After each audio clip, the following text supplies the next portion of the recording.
Bonjour, aujourd'hui nous avons une entrevue avec une policière, Caroline. Elle vient nous parler de son métier. Salut Caroline, comment vas-tu? Ça va bien et toi? Bien, merci. Quel est le parcours scolaire? Tout d'abord, il faut être admis au cégep en technique policière. Pour être admis, il faut avoir d'excellentes notes car c'est un programme qui est vraiment contingenté.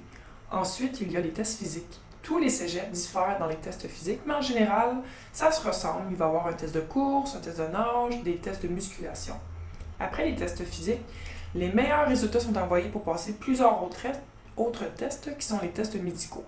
Au final, les étudiants avec les meilleurs résultats auront la chance d'être admis dans cette technique qui dure 3 ans. Qu'est-ce que le ENPQ? Il s'agit de l'École nationale de police du Québec. C'est une école où tous les futurs policiers doivent obligatoirement étudier. Après la technique, évidemment, il s'agit de 15 semaines intensives de formation. Nous y apprenons la conduite d'urgence, les interventions physiques, le tir, les interventions lors de manifestations et encore plus. C'est une école qui est paramilitaire. En effet, les étudiants ont un horaire chargé de 6 heures le matin jusqu'à parfois 11 heures le soir. En effet, les matins débutent avec un ménage intensif de notre chambre. Il y a des inspections qui sont à n'importe quel moment de la journée. Et je vous dis qu'une petite poussière pourrait vous donner un constat. C'est vrai. Sinon, pendant la journée, on va à nos cours, on a des examens, des scénarios. Il y a plusieurs maisonnettes sur le site de l'école. Puis dans les maisonnettes, il y a des comédiens, puis qui, eux, ils font nos scénarios. Donc, nous, on va être dans un véhicule de patrouille, on va patrouiller la ville de Nicolet. Et tout d'un coup, on va recevoir un appel, comme dans la vraie vie. Mais là, on arrive sur les lieux et c'est des comédiens, puis ils sont très très bons, je vous dis, ils sont très convaincants. Et sinon, à part ça, il y a des petits faits cocasses, comme tous les étudiants, ils se font asperger de poivre de Cayenne pendant la formation. Il s'agit d'une manière de nous sensibiliser auprès de cette arme intermédiaire. Et oui, ça fait très très mal. Sinon, au bout de 15 semaines, on gradue. Peux-tu me dire qu'est-ce qu'une journée typique sur la patrouille? Nous commençons par un rassemblement d'équipe. En effet, tous les corps de travail débutent avec un échange d'informations avec les relèves précédentes, ainsi que les autres corps de police. Nous discutons donc des problématiques, des inquiétudes des citoyens, des opérations à venir. Par la suite, les duos policiers se dirigent à leur véhicule. L'inspection de celui-ci est effectuée. Il est très important d'avoir un véhicule en bon état. Par la suite, nous sommes prêts à répondre aux appels. Tous les jours, il y a des centaines et des centaines d'appels à la centrale 911 qui, lorsque nécessaire, envoie les policiers pour répondre aux besoins des citoyens. Lorsqu'il n'y a pas d'appel, ce qui est très rare, les patrouilleurs font de la supervision de leur territoire.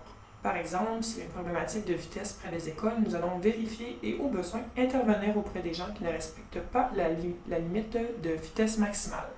Sinon, on patrouille et on surveille pour prévenir les crimes.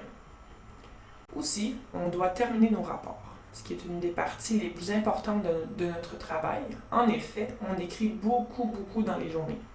Chaque appel, événement, ça se termine toujours en rapport. Moi, je passe ma journée avec le même partenaire. Je suis très chanceuse parce qu'on s'entend très bien ensemble. Sinon, lorsqu'il n'est pas là, on peut changer, mais habituellement, tous les policiers ont leurs partenaires qui sont fixes. À quoi ressemble l'horaire? Il s'agit d'un horaire rotatif. Il y a des corps de jour, de soir, de nuit.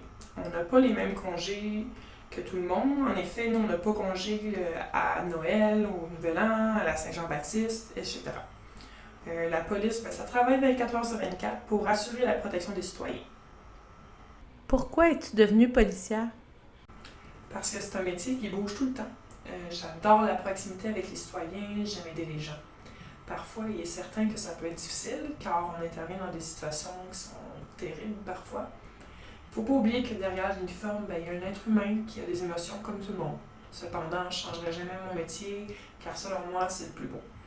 Si vous avez besoin d'aide, n'hésitez pas à venir nous voir. On est là pour ça, on travaille pour vous, on travaille pour les citoyens. Vous pouvez en tout temps aller à votre poste de quartier, nous appeler, puis on va prendre le temps de vous écouter. Peu importe la situation, je sais que parfois ça peut être difficile, qu'on est gêné, on est stressé, mais on est des humains comme vous, puis nous, notre but, c'est seulement de vous aider. Si c'est urgent, n'oubliez pas, il faut composer le 911, puis un duo qui va se diriger le plus rapidement possible pour vous aider. Pour terminer, si jamais c'est un métier qui vous intéresse, n'hésitez pas à vous informer. Il y a plusieurs cégeps qui sont offerts à la tech policière, tels que le cégep Annecy, le cégep Maisonneuve, à Sherbrooke, à Québec, etc. Aurais-tu des conseils pour les jeunes qui seraient intéressés à suivre cette carrière? Il y a les études que j'ai parlé tantôt. Sinon, il faut avoir aucun antécédent judiciaire. Il faut avoir un permis de conduire de classe 4A, 4B et 4C. Aussi, il faut être en excellente forme physique. Et les mêmes tests médicaux que je parlais plus tôt. Aussi, il faut avoir une grande empathie et beaucoup de patience pour travailler comme policier. Merci Caroline pour cette entrevue. Merci beaucoup à toi. Ceci met fin à notre entrevue. N'oubliez pas de nous suivre via les réseaux sociaux à www.posasdm.com. Au revoir.